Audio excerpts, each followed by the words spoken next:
Hola a todos. El propósito de esta charla es hablarles sobre los modelos de generación de grafos aleatorios. Entonces tenemos que, bueno, los modelos de generación de grafos aleatorios tienen que ver con un concepto que se llama las redes complejas.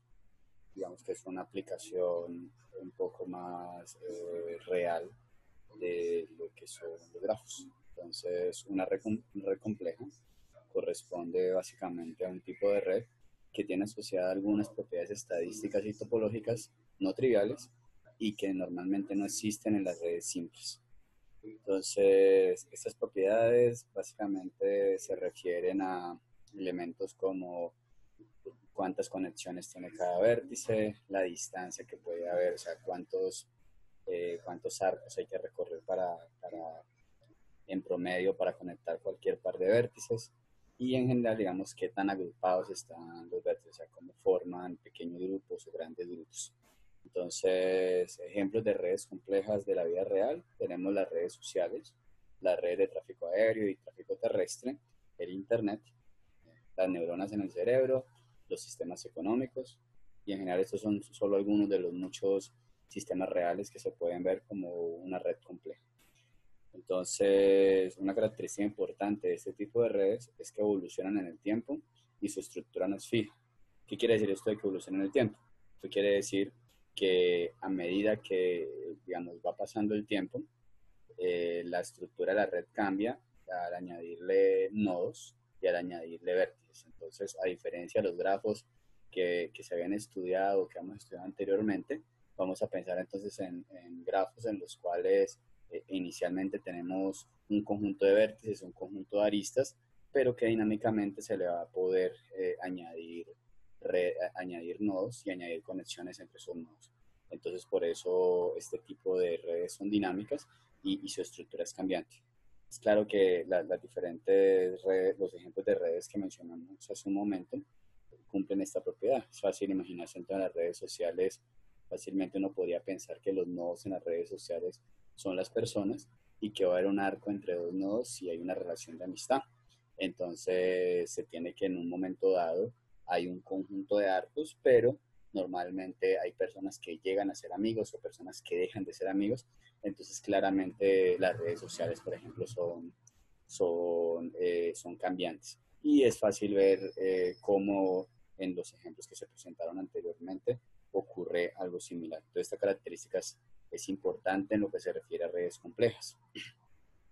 Entonces, ¿qué pasa? Las redes complejas están presentes en muchas áreas de conocimiento, o sea, en muchos escenarios del mundo real, y eso ha llevado a que mucha gente que realiza investigación se hayan hecho muchas preguntas sobre propiedades que cumplen esas redes. Entonces, básicamente esas preguntas están asociadas a problemas de investigación y esos problemas tienen que ver con la forma en que la estructura de esas redes facilita o no sus dinámicas cambiantes. Entonces, se tiene que digamos, hasta antes de los años 1950, el modelado de ese tipo de sistemas asumía que los componentes de esos sistemas podían ser representados por medio de estructuras regulares, o sea, por medio de, por así decirlo, grafos como los que conocemos tradicionalmente. Sin embargo, a finales de los años 1950, o sea, a finales de la década de los 50, Erdos y Renyi revolucionaron la forma en que se modelan este tipo de sistemas al proponer un modelo que permite decir una red con topología compleja a través de un grafo aleatorio. Entonces, ¿qué pasó? Apareció ese primer modelo de Erdos y Renyi y posteriormente se dieron cuenta que ese modelo no era muy realista, pero ese modelo, digamos que fue el punto de partida en el análisis, digamos, toda una disciplina que llevó al estudio de este tipo de redes, teniendo en cuenta algunas formas de aleatoriedad. Entonces, una de las características importantes de las redes complejas es lo que se conoce como la distribución de grado. Entonces, digamos que eso tiene que ver con la cantidad de conexiones que tienen los nodos en la red. Entonces, la distribución de grado se refiere para cada posible grado, entonces, cuántos nodos en la red tienen ese grado. Entonces, cuántos nodos tienen grado cero, o sea, cuántos nodos están desconectados, cuántos nodos tienen grado 1, cuántos nodos tienen grado 2, cuántos nodos tienen grado 3, y así para las diferentes cantidades que se pueden asociar al grado de un nodo o de un vértice. Entonces, esencialmente la distribución de grado corresponde a una función que proporciona la posibilidad de que un nodo en el grafo tenga algún grado específico K. Entonces, se habla de que una red es homogénea cuando casi todos sus nodos tienen el mismo grado, y se dice que la red es no homogénea cuando los grados de los nodos no se agrupan alrededor de, digamos, un valor medio característico. O sea, no tienen, en general, no se podría decir que los nodos tienen igual grado. Entonces, uno puede observar algunas de estas características en diferentes sistemas. Entonces, es una característica importante en lo que son las redes complejas. Se tiene dos cosas que aparecieron cuando se empezaron a estudiar las redes complejas, que fue que se descubrió lo que se conoce como el efecto de mundo pequeño. Esto pasó cuando un académico hace algunas décadas se dio cuenta que, digamos, llegó a una conclusión bastante sorprendente en un momento dado, y era que, digamos, que en ciertas redes, como por ejemplo las redes académicas, la distancia que hay entre cualquier par de nodos, entendiendo los nodos, digamos, como personas en esas redes académicas, era muy pequeña. O sea, que a pesar de que pareciera increíble, de que pareciera difícil, cualquier par de nodos estaban conectados.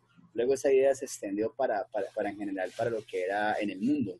Entonces hubo un trabajo en el cual se conjeturaba que en general si tomábamos cualquier par de personas en el mundo, podíamos encontrar conexión, un camino entre esas dos personas, o sea, una serie de conexiones que no iba a tener más de seis conexiones. ¿Sí? Entonces, era algo así como que para que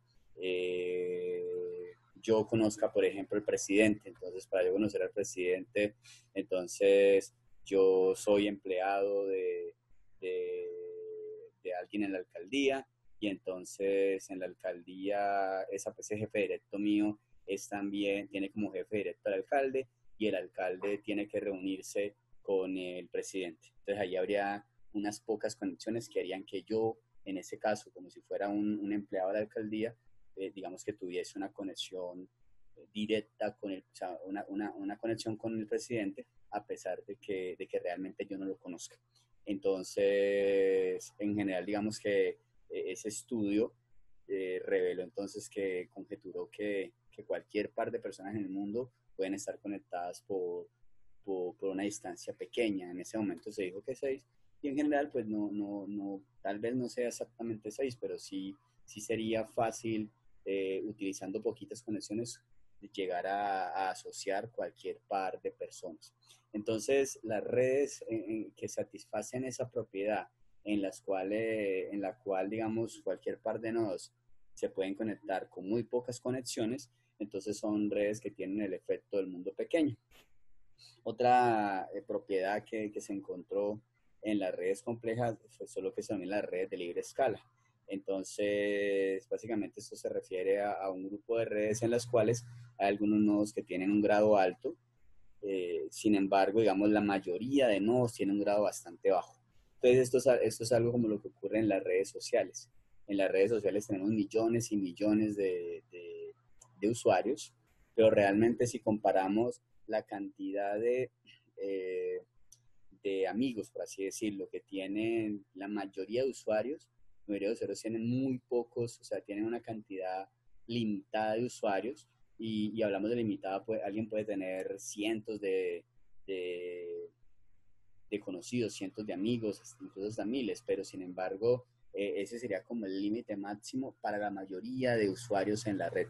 Sin embargo, hay unos cuantos usuarios que son excesivamente populares y son los únicos usuarios que alcanzan a tener millones de usuarios. Entonces ahí tendríamos algunos deportistas, algunos músicos, algunas entidades, ¿sí? Entonces, ese efecto de las redes en las cuales no hay, digamos, un patrón en la cantidad de conexiones que tiene cada nodo, y de hecho la mayoría de nodos tienen pocas conexiones, y hay unos pocos nodos que tienen un número elevado de conexiones, digamos, es lo que define las redes de libre escala. Entonces, estos dos conceptos son importantes, o, digamos, surgieron, emergieron en el estudio de las redes complejas. Entonces, ahora vamos a empezar a mirar algunas características de dos modelos que se propusieron para analizar redes complejas. El primero de ellos fue el modelo Erdős-Rengit y el segundo de ellos, que veremos más adelante, será el modelo Barabasi-Albert. Entonces, el modelo de Erdős-Rengit, que usualmente en la literatura se puede encontrar como el modelo ER, es uno de los métodos empleados en la generación de grafos aleatorios. Entonces, este método fue, digamos, el resultado de un estudio realizado por Paul Erdős y Alfred Rengit hacia el año 1959.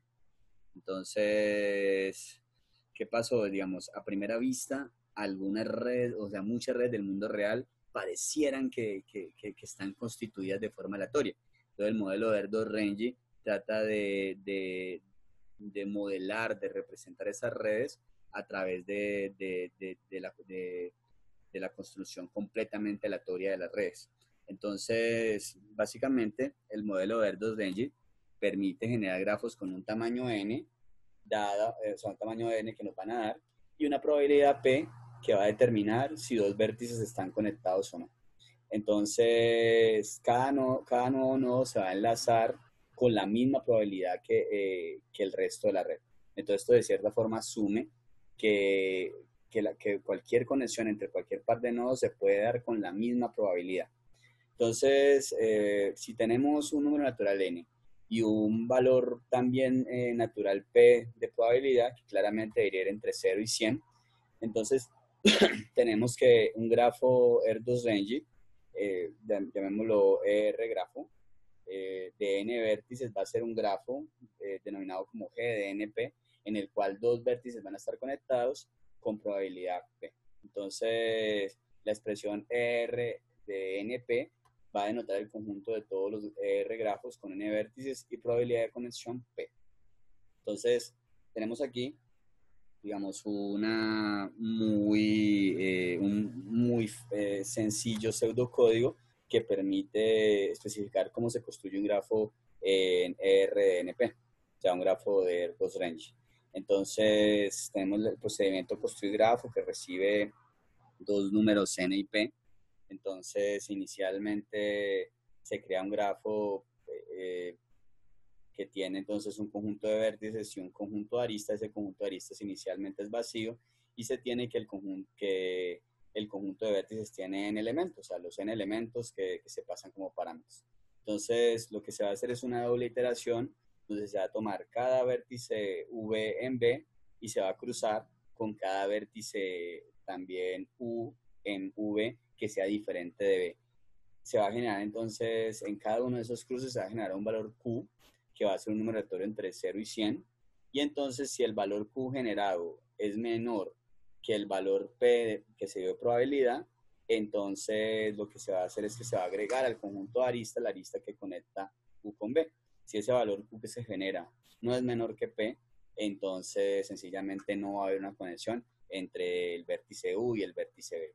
Al final se retorna G. Entonces se tiene que cumplir que el valor de n debe ser mayor que 0 y que el valor P que se da debe estar entre 0 y 100, ¿sí? Para que sea un valor, digamos, una probabilidad que tenga sentido. Entonces tenemos que, si tenemos un grafo G que hace parte de los grafos del modelo de Erdős-Rengit, entonces, y se tiene algún número natural n y un valor de probabilidad P, entonces tenemos que el grado de cualquier vértice en ese grafo satisface la desigualdad 0 menor o igual que el grado de U menor o igual que n menos 1. ¿Qué quiere decir esto? Que el grado máximo que puede tener un vértice en ese grafo tiene que ser n menos 1, porque realmente si el grafo tiene n vértices, entonces cada vértice, en el peor de los casos, va a estar conectado con todos los demás vértices. Entonces, su grado, que está dado por la función dec, va a ser como máximo n-1. Entonces, la notación prod de d de u igual a k va a denotar la probabilidad de que el vértice U tenga grado K. La pregunta ahora es cómo calcular esta probabilidad. Entonces, básicamente, dado que sabemos que para cada vértice U hay exactamente n-1 vértices a los cuales conectarse, entonces nosotros sabemos que en el caso de que queramos que ese vértice U tenga grado K, va a ser necesario seleccionar entre todos los n-1 vértices restantes K de ellos. Y entonces tenemos que hay, digamos, la combinatoria entre n-1 y k formas de seleccionar k vértices entre los vértices disponibles. Entonces, básicamente, la notación binom de n-1 con k corresponde al número de subconjuntos de vértices de tamaño k. Entonces, digamos, esto se refiere a los coeficientes binomiales o también se puede, alguien puede estar familiarizado con lo que son el valor de la combinatoria, y entonces esencialmente se refiere es entre n-1 elementos cuántas formas diferentes tengo de seleccionar ellos. Cada una de esas formas diferentes de seleccionar cada elementos va a ser las diferentes posibilidades de que el vértice U tenga K conexiones, o sea, que tenga grado K. Entonces, si tenemos que un conjunto S arbitrario es uno de esos subconjuntos que tienen K elementos, entonces se tiene que la conexión entre el vértice U y algún nodo S que haga parte de ese conjunto S mayúscula va a tener probabilidad P, mientras que la conexión entre U y un vértice B que no pertenezca al conjunto S va a tener probabilidad en 1 menos P. Entonces, de esta manera se puede establecer que la probabilidad de que el vértice U tenga grado K se puede hallar con la expresión que tenemos aquí, y es esencialmente multiplicar la cantidad de posibilidades de seleccionar K vértices entre n-1 vértices, multiplicado por elevar la probabilidad P a la K, ¿sí? Multiplicado por 1 menos P elevado a la n-1 menos K. Entonces es básicamente tomar la cantidad de posibilidades que se tiene, elevando la probabilidad de que sí esté elevado al K que deseo y multiplicando también por la probabilidad de que no esté, elevándolo al resto de nodos que tendríamos que sería n-1 menos K. Entonces, pues es importante recordar que si tenemos valores A y B, tales que A no era igual que B y B no era igual que 0, se tiene por definición que binom de A con B es igual a A factorial dividido B factorial multiplicado por A menos B factorial. Entonces se tiene además que el comportamiento de la función de es independiente del vértice que se elija. ¿Qué quiere decir esto? Que digamos, el grado que tiene un vértice no depende de lo que ocurra con los demás vértices. O sea, el hecho de que otros vértices tengan un grado mayor, un grado menor, no va a afectar, digamos, el grado que va a tener cualquier otro vértice que tomemos. O sea, que hay independencia entre el evento de asignarle un grado a cada vértice. Esa característica de que la selección del grado, la determinación del grado sea independiente de cada vértice, es lo que permite analizar la función det o el resultado del grado por un vértice específico como una variable aleatoria. Entonces recordemos que una variable aleatoria X esencialmente es una función medible que va desde un conjunto S hacia los números reales y esencialmente asigna un valor al resultado de un evento aleatorio. Entonces se requiere que ese sea un conjunto contable. Entonces, hacer un conjunto contable podría ser un conjunto finito o podría ser un conjunto infinito, pero que sea recursivamente numerable. Entonces, bueno, tenemos que, digamos, en el caso de las variables aleatorias no es posible saber con certeza el valor que tomará una variable aleatoria, aunque sí se conoce una distribución de probabilidad sobre los posibles valores. Entonces, miremos un ejemplo. Imaginemos que queremos lanzar un dado y vamos a asumir que ese dado es perfecto. Entonces, al asumir ese dado perfecto es que no hay nada que condicione el dado para que haya más probabilidad de que salga un valor o salga otro. Entonces, en un dado perfecto tenemos 6 posibilidades de valores. Entonces, tenemos un conjunto que tiene 1, 2, 3, 4, 5 y 6. Y tenemos que, dado la suposición de que se trata de de un dado perfecto, entonces al lanzar el dado de forma aleatoria se tiene que, la probabilidad de que salga 1, de que salga 2, de que salga 3, de que salga 4, de que salga 5, de que salga 6, es un sexto. O sea, el valor de la variable aleatoria evaluado en 1, evaluado en 2, evaluado en 3, evaluado en 4, en 5 o en 6, va a ser siempre un sexto. Entonces, usualmente lo que se va a escribir es esto. La probabilidad de que x sea igual a 1 va a ser igual a un sexto, la probabilidad de que x sea igual a 2 va a ser un sexto, y así para x igual a 3, para x igual a 4, para x igual a 5 y para x igual a 6.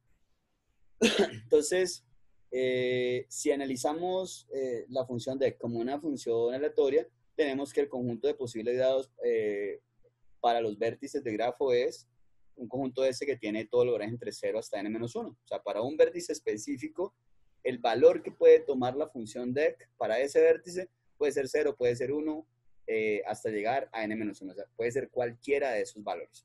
Y entonces tenemos que, si planteamos la variable aleatoria x, que va a modelar el grado de un vértice, si tenemos que hay un k que es mayor o igual a 0 y menor que k, entonces x de k va a ser igual a la probabilidad de que x sea igual a k, y entonces uno puede establecer, como este conjunto tiene n elementos, entonces la probabilidad de que se seleccione uno de esos elementos aleatoriamente va a ser siempre 1 sobre n. Entonces, básicamente, ¿para qué nos sirve entender la función de grado como una variable aleatoria? Entonces podemos analizar lo que es el valor promedio del grado. O sea, en general, ¿cuál va a ser el valor que uno espera que tengan la función de grado para los diferentes nodos? Entonces, eso es lo que se denomina el valor esperado de la variable aleatoria de x. Y esencialmente el valor esperado de una variable aleatoria corresponde a la suma ponderada de los valores de x evaluado con cada posible k.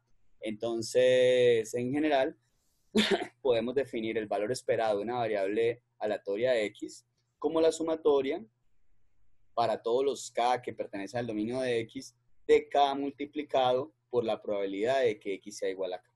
Entonces, si tenemos el ejemplo del dado, en el cual entonces asumimos dado como la variable aleatoria asociada al evento de lanzar un dado, entonces tiene que el valor esperado de la variable aleatoria dado va a ser, entonces, digamos, al hacer la sustitución respectiva, siguiendo la expresión que teníamos aquí, entonces sería el resultado de multiplicar 1 por un sexto, más 2 por un sexto, más 3 por un sexto, más 4 por un sexto, pero eso se puede hacer más directamente con algo aritmética. Es decir, si tenemos que es la sumatoria desde para acá mayor o igual a 1 y menor o igual a 6, de k por un sexto, el un sexto se puede sacar de la sumatoria y luego por la ley del pequeño Gauss se puede tener entonces que esta sumatoria es igual a 6 por 7 dividido 2, y entonces al efectuar la multiplicación aquí tenemos que el valor esperado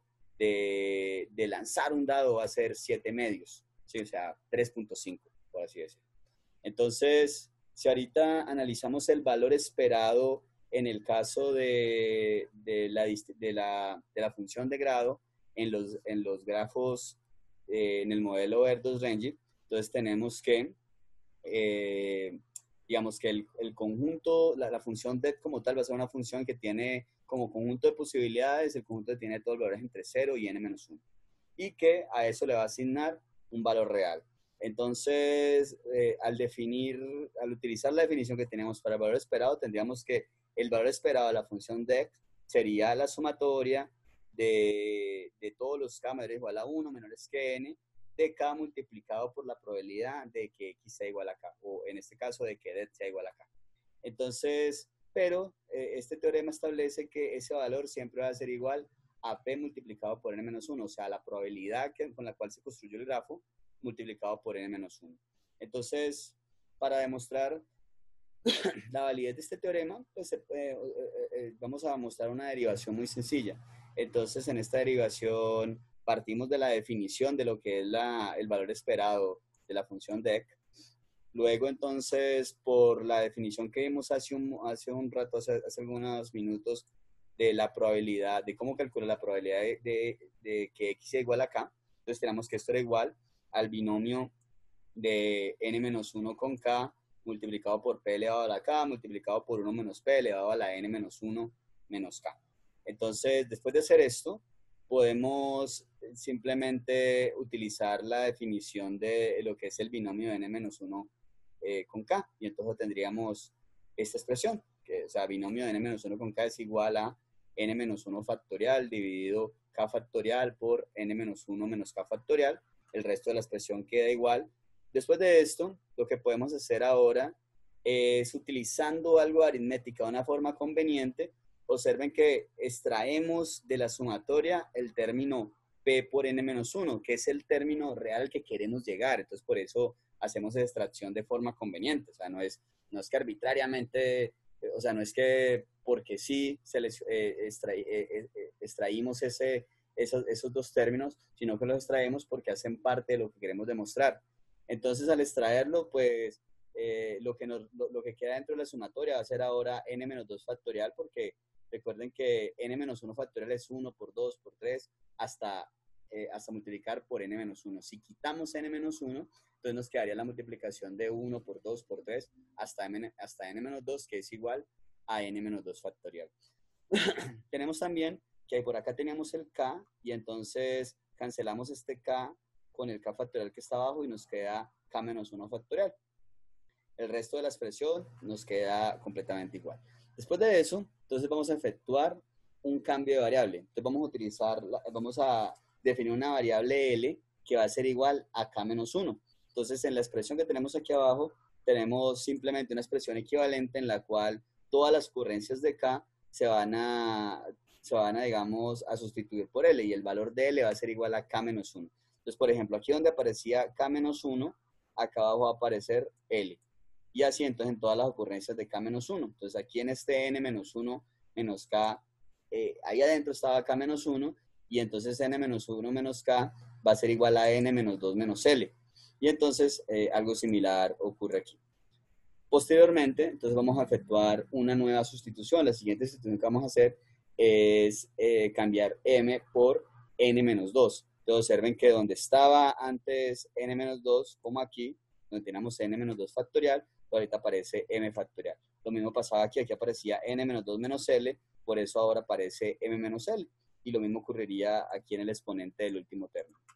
Luego, ¿qué va a pasar? Esto que tenemos aquí, por definición, es este M factorial sobre L factorial por M menos L factorial es igual al binomio de M con L. Y luego esta expresión que está aquí, completa, va a ser igual a la probabilidad de que X sea igual a L. Y entonces luego, sustituyendo nuevamente las variables originales, entonces nos quedaría la probabilidad de que X sea igual a K. Y luego sabemos que en este término se estarían sumando todas las probabilidades, de la probabilidad cuando K es igual a 0, cuando K es igual a 1, cuando K es igual a 2, así hasta el último valor. Y por eso tenemos que la suma de todas las probabilidades es igual a 1. Entonces tenemos que el resultado va a ser igual a P por N menos 1, que es lo que establecía el teorema. Entonces por eso el valor esperado de la función DEC, que establece el grado de un vértice en un grafo del modelo Erdős-Rengit, va a ser igual a P por N-1. Entonces, tenemos otra característica importante en redes complejas, que es lo que se denomina el coeficiente de agrupamiento. El coeficiente de agrupamiento nos dice esencialmente qué tan agrupado va a estar un nodo en la red. Entonces, para entender este concepto, pensemos en una red social. Entonces, pensemos que en la red social yo tengo amigos. Entonces, el coeficiente de agrupamiento lo que va a decir es qué tan conectados están todos mis amigos. Entonces, si todos los que son amigos míos, entre ellos también son amigos, si eso se cumple para todos los amigos míos, entonces digamos que van a tener el coeficiente de agrupación más alto. Si en cambio yo soy amigo de muchas personas, pero ninguna de esas personas es amiga entre ellos, entonces va a significar que mi coeficiente de agrupación es bajo. Entonces, el coeficiente de agrupamiento, coeficiente de agrupación, o en inglés el clustering coefficient, lo vamos a anotar como clus de U, y entonces va a estar dado por el cociente entre la cantidad de arcos entre los vecinos del nodo U, ¿sí? Y la cantidad potencial de arcos entre los vecinos del nodo U, ¿sí? Entonces, va a estar arriba la cantidad de arcos que existen en el grafo entre los vecinos del nodo que se está analizando y abajo la cantidad total posible de nodos, de arcos, perdón, entre los vecinos del nodo U. Entonces, esencialmente, como les decía hace un momento, el coeficiente de agrupamiento mide la proporción de pares de vecinos de un nodo que también son vecinos entre sí. Entonces, tenemos un teorema que establece que si tenemos un grafo que hace parte de R de NP, o sea, es un grafo obtenido con el modelo Verdot-Renyi, entonces para cualquier vértice en ese grafo, se tiene que el coeficiente de agrupamiento de ese vértice U va a ser igual a P, o sea, va a ser igual a la probabilidad con la cual fue creado el grafo. Entonces, la demostración asume que tenemos una función ney de U que denota el conjunto de vecinos del vértice U en G. Entonces, se tiene que la cantidad de arcos entre vértices entre los vecinos va a corresponder a la probabilidad multiplicado por la cantidad de posibilidades que tengo de seleccionar dos elementos entre los vecinos del vértice U en cuestión. Entonces aquí simplemente, ¿por qué aquí estamos multiplicando por P? Porque básicamente cuando se generó el grafo, la probabilidad de que existiera la arista entre cualquier par de vértices era P. Entonces, ¿qué tenemos? Ya a partir de esto tenemos que la cantidad máxima de arcos, básicamente, esa primera cantidad nos dice es la cantidad de arcos que existen en el grafo concreto entre los vecinos del vértice U. Pero la cantidad máxima de arcos, o sea, la cantidad máxima de posibilidades de arcos va a estar dada por el coeficiente binomial entre la cantidad de vértices vecinos de U y 2, o sea, la cantidad de formas que se puede seleccionar dos vértices de el conjunto de vecinos que tiene el vértice U. Entonces, luego al sustituir en la definición, tenemos que clus de U va a ser igual a P por el binomio por el coeficiente binomial digamos, la cantidad de elementos que tiene ney de U, o sea, la cantidad de vecinos que tiene U, con 2, y dividido también el coeficiente binomial de la cantidad de vecinos de U con 2. Entonces, al eliminar arriba y abajo el coeficiente binomial, nos queda P, que es el resultado que establecía el teorema. Entonces, tenemos que las redes generadas con el modelo de Verdot-Renyi tienen propiedades de distribución de Poisson. Básicamente, la distribución de Poisson establece que el grado de, digamos, los eventos que tienen distribución de Poisson, básicamente son eventos donde digamos, el valor que se espera de ese evento, se espera que sea el mismo a medida que se aumentan, digamos, los experimentos. Entonces, el evento que se está considerando aquí para hablar de que estos grafos tienen una distribución de Poisson es, digamos, la distribución del grado. O sea, cuál es el valor del grado para los vértices en el grafo. Entonces, en general se establece que en este tipo de grafos los nodos tienden a tener el mismo valor para el grado. Y ese, digamos, que fue el resultado que vimos unas diapositivas anteriores, que era que el valor esperado de la función de grado iba a ser igual a P multiplicado por n-1, donde P es la probabilidad con la cual se generó el grado. Tenemos también que esas redes tienen un coeficiente de agrupamiento bajo. Y entonces eso se debe a que se asume que los arcos son independientes y que todos son igual de probables.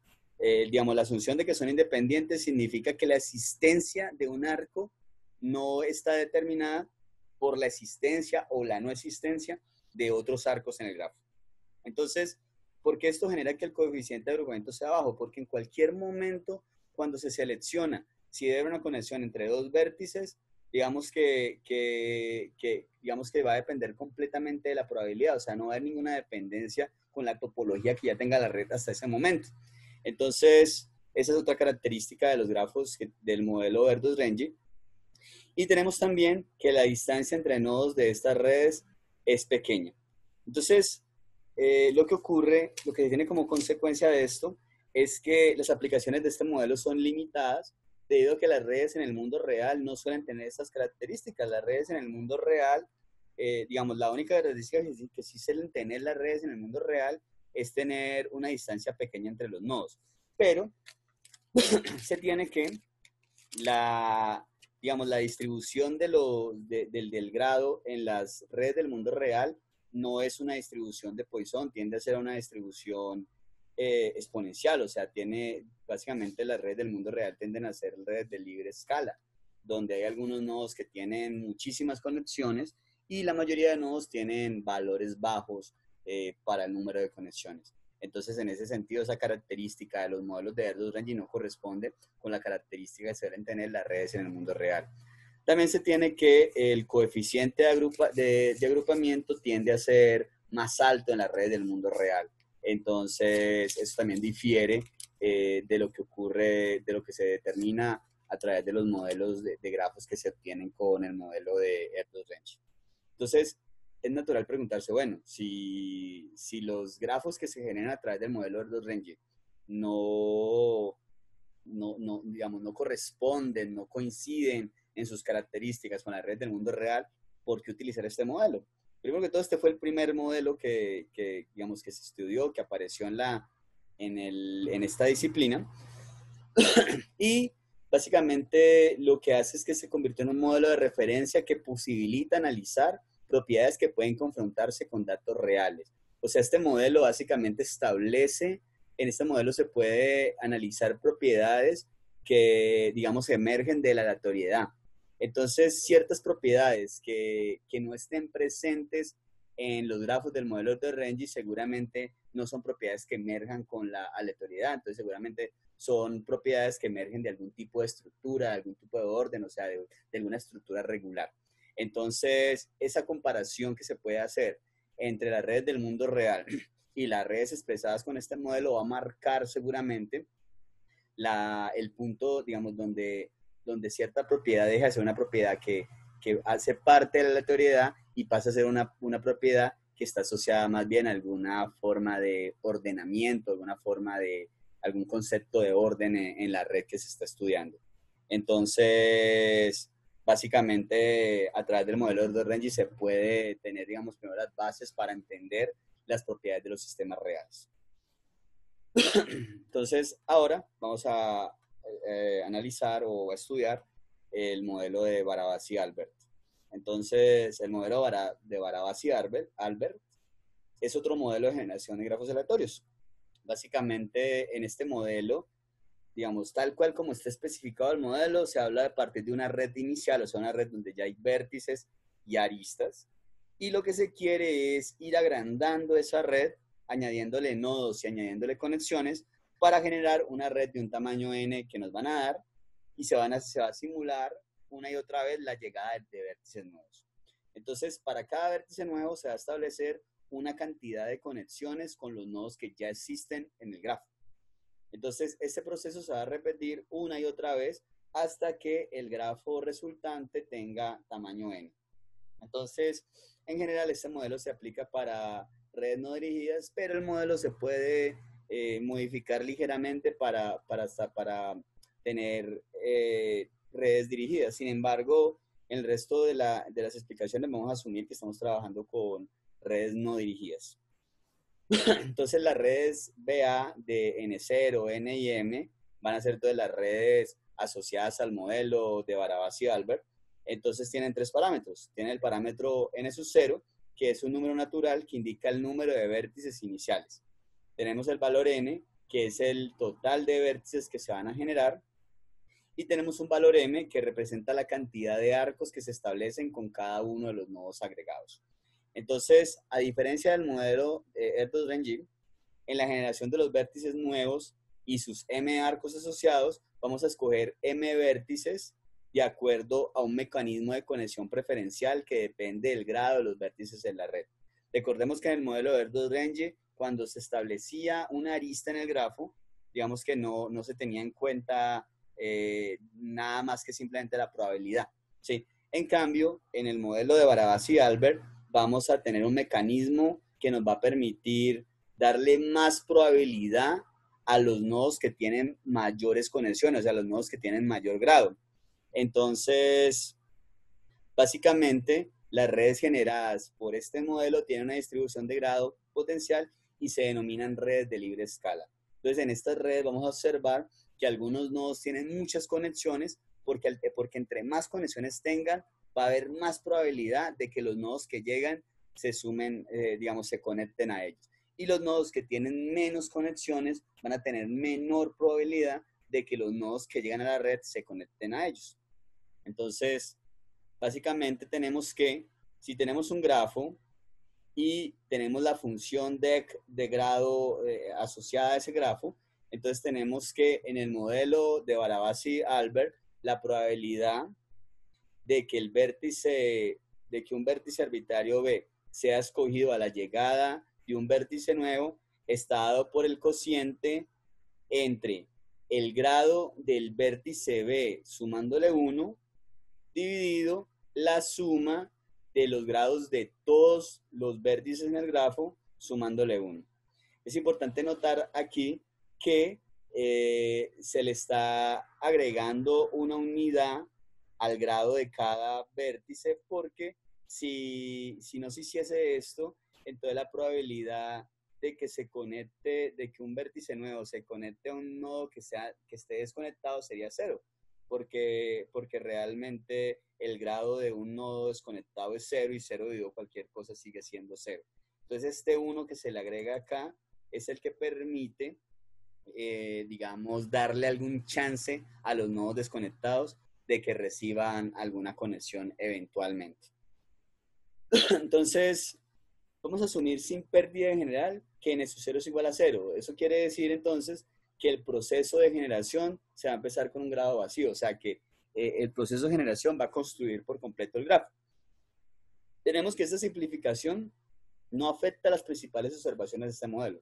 Entonces, bajo ese supuesto, tenemos que, así como en el modelo de Erdos-Rengit, nos interesaba calcular la distribución del grado, pues también esto nos interesa en el modelo Barabás y Albert.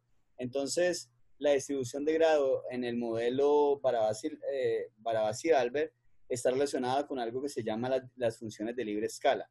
Una función es de libre escala si y solo si al evaluar esa función con algún x multiplicado por alguna constante b, eso va a ser igual a aplicar sobre esa constante b una función constante c multiplicado por el valor de la función de esa función de libre escala sobre el valor x. Entonces, tenemos que en los grafos que hacen parte, o sea, que se pueden generar con el modelo Barabás y Albert, la distribución de grado es una función libre de escala y básicamente está dada por la siguiente expresión.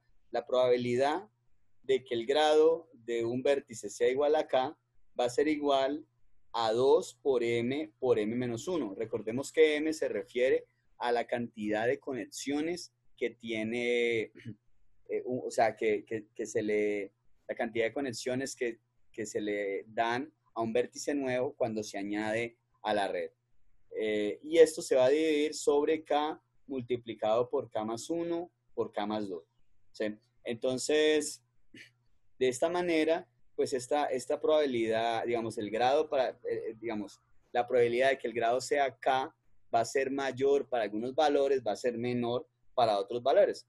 Entonces tenemos que también la distancia entre nodos en las redes obtenidas en el modelo Barabás y Albert es pequeña y entonces se tiene, digamos, aquí lo que se conoce como redes de mundo pequeño, lo que se ha mencionado anteriormente. Y tenemos que, a diferencia del modelo Erdos-Rengit, el modelo Barabás y Albert sí es más aplicable en diferentes sistemas del mundo real. Entonces, digamos que uno puede encontrar muchas redes como como el Internet, como las redes de citas bibliográficas, las redes eléctricas o las redes sociales, donde se cumplen las conexiones, donde se cumplen las propiedades que acabamos de discutir. Por ejemplo, es claro que en las redes sociales, cuando alguien, por ejemplo, cuando la red social, digamos, se tiene en un momento dado una serie de conexiones o una serie de usuarios. Entonces, cuando hay un usuario nuevo, ese usuario nuevo, digamos que la tendencia es que se asocie con los nodos que tienen más conexiones, porque van a ser los nodos más conocidos en la red. Entonces, seguramente la probabilidad de que un usuario nuevo pase a seguir, por ejemplo, a Cristiano Ronaldo, va a ser mucho más alta que la probabilidad de que decida seguirme, por ejemplo, a mí, ¿cierto? Entonces, es claro que esa propiedad de que las nuevas conexiones se den con mayor probabilidad sobre los nodos que tienen más conexiones, es clara que se da en este tipo de redes. Algo similar ocurre en las redes de citas bibliográficas. Cuando alguien está escribiendo un artículo, cuando está haciendo una investigación y empieza a consultar referencias, es claro que se va a guiar por las referencias que sean más consultadas, por las referencias que sean más referenciadas en los artículos que ha leído. Entonces, si alguien ha escrito un artículo, no importa lo bueno que sea, pero si ese artículo no ha sido mencionado en muchos artículos, ese artículo seguramente la probabilidad de que alguien lo lea y lo referencie va a ser muy poca. En cambio, esos artículos que han sido referenciados en muchos otros artículos van a ser los artículos que los investigadores en sus nuevos papers van a seguramente a referenciar, o sea, hay más probabilidad de que lo referencien. Y entonces podemos ver eso también en Internet, digamos, para las visitas en las páginas. Entonces es mucho más probable que alguien visite una página que ha sido muy visitada a que visite una página que casi nadie ha visitado, ¿sí? Entonces es claro que, digamos que este tipo de redes tienen las propiedades que mencionamos anteriormente. También podemos hablar de redes de mundo pequeño. Si hablamos a nivel de redes en citas bibliográficas, por ejemplo, puede ser que yo en un artículo cité a una persona y esa persona citó a otra y me puedo dar cuenta que a través de esas conexiones, a través de citas bibliográficas, voy a poder estar conectado con muchas personas que ni siquiera conozco, con personas que, por ejemplo, ya murieron, con investigadores, científicos que fueron importantes y que obviamente no conocí. Entonces es claro que en este tipo de redes se tiene, digamos, el comportamiento del efecto del mundo pequeño. Entonces, básicamente existen, digamos, el algoritmo para construir este tipo de redes, esencialmente lo que haría es, partiendo, digamos, asumiendo que vamos a tener el grafo vacío inicialmente, pues lo que vamos a hacer es tomar todos los nodos y asumir que todos los nodos inicialmente están desconectados. Y luego irlos conectando una y otra vez hasta, digamos, partir de un solo nodo, luego un segundo nodo, empezar a conectarlos y empezar a conectar, pero siempre tener en cuenta que esas nuevas conexiones se van a dar respetando la regla de conexión preferencial que les mencionaba hace un rato. Entonces, cuando se establece una nueva conexión, se le va a dar más probabilidad a nodos que ya tienen un grado alto y menos probabilidad a los nodos que tienen un grado bajo. Entonces, hay diferentes estrategias para implementar un algoritmo que permita construir grafos con este modelo. Aquí vamos a ver ligeramente una posibilidad.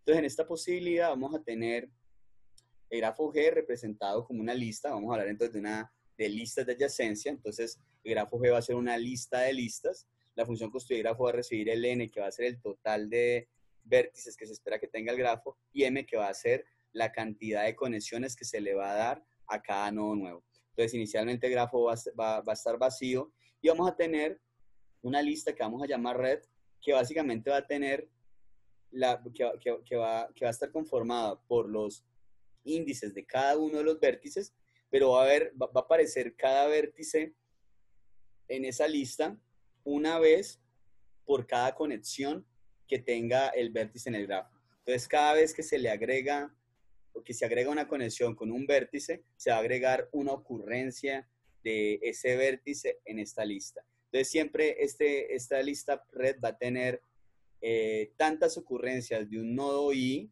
como sea su grado, pero más uno. Ese más uno, recordemos que básicamente va a ser el que le va a dar la posibilidad a los nodos desconectados de que sean seleccionados. ¿Para qué se va a utilizar esta lista? Esta lista va a facilitar la generación de las conexiones aleatorias, porque básicamente si queremos determinar cada nodo nuevo con qué vértices conectar, lo que vamos a hacer es generar m posiciones aleatorias en esta lista y tomar los valores que hay en esas m posiciones. Y esos van a ser los nodos con los cuales voy a conectar el nodo nuevo. Pero como el grafo va creciendo iterativamente, entonces esta lista debe actualizarse también iterativamente. Entonces, en general, lo que se va a hacer es que se va a iterar mientras el tamaño del grafo sea diferente de n. El tamaño del grafo inicialmente va a ser igual a 0. Entonces, vamos a tener una serie de variables. Vamos a tener la variable u, que va a ser igual a el tamaño del grado g, una variable que va a ser igual al mínimo entre el tamaño del grado g y m. ¿Para qué nos va a servir esta variable Esta variable nos va a permitir estar seguros, si tenemos que generar m conexiones para los nodos nuevos, solo podemos generar m conexiones cuando el grafo ya tiene por lo menos m elementos. Entonces, esta operación mínimo que está aquí es la que nos va a permitir que la cantidad de conexiones que vamos a tomar sea m cuando ya hay suficientes conexiones para elegir m conexiones, o que sea el tamaño del grafo cuando el tamaño del grafo sea menor que m.